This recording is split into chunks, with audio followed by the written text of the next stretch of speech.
man who decided to open up his front yard to create a food pantry to help those hurt by, well, the Trump administration starving them. He had something that happened to him that was a perceived negative that transformed into a significant positive. Here it is. My boys and I started a small food pantry in our front yard. 2 days after it started, somebody stole an entire weatherproof tote full of food. The news got a hold of it, did a story on us yesterday. And not only did that person return the tote with the food gone, that's fine if they needed it, that's fine. The tote got returned. Someone donated 4 more totes. Our local police station donated us an Aldi gift card, and I was able to get a table with the funds that have been donated. And when I came home for buying the table, I came home to 4 fully stocked totes. We've got drinks, we've got fruit, we've got fresh eggs. Y'all, we're not letting people go hungry. I want to say thank you to that brother. I want to say thank you to the local police department who put their money together in order to get him a card to do more shopping. I want to say thank you to those who have been contributing. I also want to say thank you to the guy who stole the food. I'm going to come back to that in just a moment as to why. As millions are going hungry, one Pittsburgh man said, well, I don't have much, but I do have a yard. I have the ability to get some food in this home and provide this food to those who need it. AJ Owen first took to TikTok on October 26th. He shared a video of a small food pantry he had set up in his front lawn. Remarkable idea. My goodness. Remarkable idea. I know more people are going to do it because you're led by leadership, sir. Real leadership. But started out as a $150 grocery run. He had $150. He took his sons on Still a Sunday to help support their local community. Has soared to viral acclaim on social media, prompting others to do the exact same. Now, he has received countless food donations, millions of views, and even an anonymous cash donation to his front yard food pantry. The envelope of $100 bills had no name, Owen said, just a note that read, quote, "May God prosper and bless your food pantry," end quote. Quote, "My body started shaking. I started crying," he told ABC News, recounting the moment he pulled the money from the mailbox. Quote, "And this was the best cry ever. Because whatever you want to believe, an angel truly, came down and blessed us that day. And we've been doing something good ever since." You're the angel, sir. You are the angel. The blessing came through you. Now, it looks like the money came to you. No.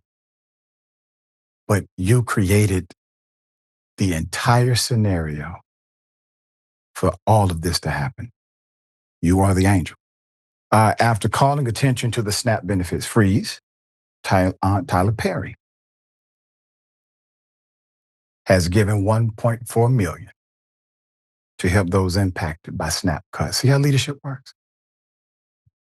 In a recent interview with People magazine, Perry revealed that he donated $1.4 million to several Atlanta-based and national organizations, including the Atlanta Community Food Bank. They are the big ones here in Atlanta. Baby to Baby, Meals on Wheels Atlanta, Caring for Others, All for Lunch, the Ron Clark Academy, great scholars, they're young scholars, and Gooder. That money will go toward helping the millions of Americans affected by SNAP benefit freezes that could that took effect on November 1st and could continue in waves. In a recent interview, he did say, quote, if you've never been poor, then you may not fully understand the life-changing impact SNAP benefits mean to hardworking people, to our seniors, to our children. He told the outlet, for millions of people, it could mean extreme hunger. For newborns, it can mean a lack of access to formula. We expect children to go to school. You already have food deserts, and now you have, just a desert. And you want them to go to school, and you want them to learn, but their stomach is growling louder than the teacher can teach. So this is an ecosystem of challenge, problem, missed opportunity over and over again. Federal judge in Rhode Island, thankfully, ordered the Trump administration to deliver SNAP payments in full to states by today. We said this on Indisputable when the first ruling came out, and the two-party judge ruling said, as soon as you can. That's not going to fly with this administration. You will have to update that order. Whatever judge gets the opportunity, they will have to give this administration a deadline. This administration does not operate in good faith. The order was issued by U.S. District Judge Jon McConnell. McConnell, he knew how to do it correctly, and he did, because he can force a contempt of court if they choose not to do so. McConnell ruled last week that the Trump administration had to distribute benefits as soon as possible in response to a lawsuit filed by the progressive legal advocacy group, Democracy Forward. The group sued the Department of Agriculture last month after the agency said SNAP funding would not be distributed in November as long as the federal government remained closed. The lawsuit alleged that the USDA's actions were arbitrary and capricious, and therefore violated the Administrative Procedure Act. Now, I want to just back up to make something very plain. The Department of Agriculture or the USDA, they literally have guidance on this because they are the ones who oversee SNAP benefit. That if there's a government shutdown, they have a reserve, and that reserve can be legally tapped in order to make sure during a government shutdown, people do not lose SNAP benefits, which, by the way, we've never talked about this before because guess what? They went into the reserve. They changed the guidance under Trump and said, oh, there's nothing we can do about it. It's against the guidance now. That's how silly these people are. All right, so the Trump administration agreed to partially fund the program. Now remember, this isn't their money, this is our money. The people who need it paid into the system. It's called a return on investment. The administration agreed to do it, but said they will only partially fund the program by using $4.65 billion in contingency funds to cover the 65% of the benefits that eligible households would normally receive. But it declined to draw from the additional funding set aside for child nutrition programs. Agriculture Secretary Brooke Rollins said it would take several weeks to deliver the partial payment. At a hearing Thursday, the Trump administration said it had complied with the judge's order and argued that the reason people have not received their SNAP benefits is that states have not distributed them. Tyler Becker, counsel to the Assistant Attorney General, said the partial benefits were released to states on Monday, adding that, this is a state problem. These guys are clowns, man. They manufactured the problem. And now they're blaming states. Now remember, they're blaming Republican states too. But McConnell said the Trump administration, quote, did nothing to ensure.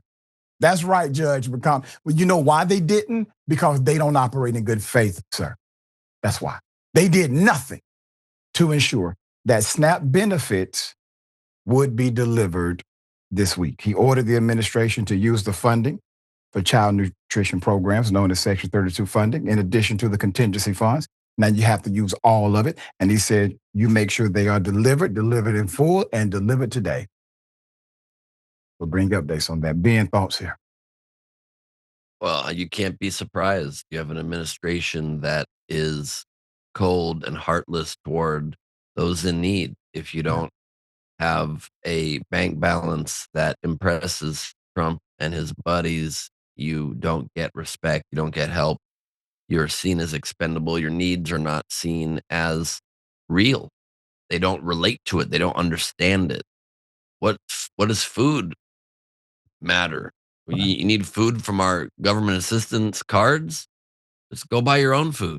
They just don't understand the dire straits that people are in. And it's all about deferring blame always. Trump's never taken responsibility for anything Nothing. that he did wrong. Maybe in his defense, if he did, he would be taking responsibility all day long for stuff constantly because Right. he has done so much harm. Um, the pushing of blame on the states, like you said, for an entirely manufactured problem by themselves. It's like throwing paint on someone's shirt and being like, the paint's on your shirt. What am I supposed to do about it? Mm-hmm. Well, you did it. So fix it. You You know, brought up a great point about how if you have not been there, you won't have a great context for what this actually means. If you are a person in charge of policy, SNAP benefits, that's a policy.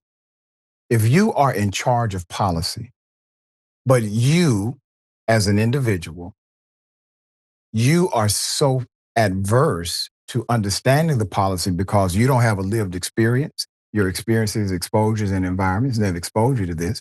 You're not willing to hire people that actually get it, know it, and have been there. So you don't have a poor friend. You don't have a friend who can call you and say, because they're not part of your social economic circle. They can call you and tell you why this is so important. You don't have that. And I'm getting to the place, Ben, and I want to get your opinion on this, man, because this has become part of my reform in politics, where I wanted the person, the guy or the gal who could tell me what they're going to do in a situation. So you have a debate, say, okay, if this happens, what are you going to do? What do you feel about this policy, domestic versus international, economic security, et cetera? Typically, they're going to say the thing that you can at least resonate with on some level. But I need to know this part about you, and I think it informs your leadership. If you don't have a friend or two that every now and then they need to borrow money, I'm not talking about $1 million, I'm talking about like $50. If you don't have that dynamic happening, if you don't have that kind of relationship with anybody in this world, you're limited, in my opinion, as to how you understand policy touches real, regular people every day. What say you? I think that it definitely changes the color and the breadth of your knowledge to have experienced things that directly. But I don't think that's the only way to reach that level of understanding. I think it comes from being an empathetic, caring person Yeah. who has also not just been intellectual about it, but has done some work to witness it.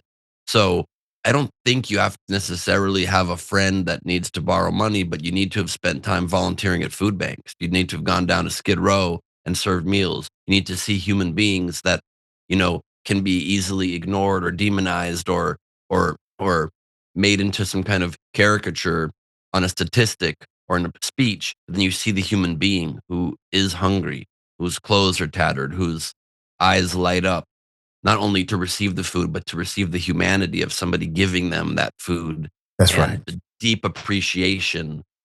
There are other ways like that, but you know that Donald Trump and his people have never served at a food bank. You know, these people have never actually tried to feel the humanity of the people Right. that they want to serve because they're doing it just for power. I think it needs to be people that go into the community at some points in their lives and have actually touched that experience, felt it, given back to a fellow human being, looked them in the eyes, hugged somebody in need. I think that's a pretty good way to achieve that level of understanding as well. Man, I totally agree with you. I totally agree. And I'm even okay with the politician or the public servant who's never had that experience, but they hire people who have. They hire people who understand. They hire people who went to school for it because they were adversely impacted by it. I can respect that model. But you have a model right now where no one in the cabinet, no staff member, none of these individuals give a damn about a person who actually needs to put food on the table. And the vast majority of those that receive SNAP benefits are employed.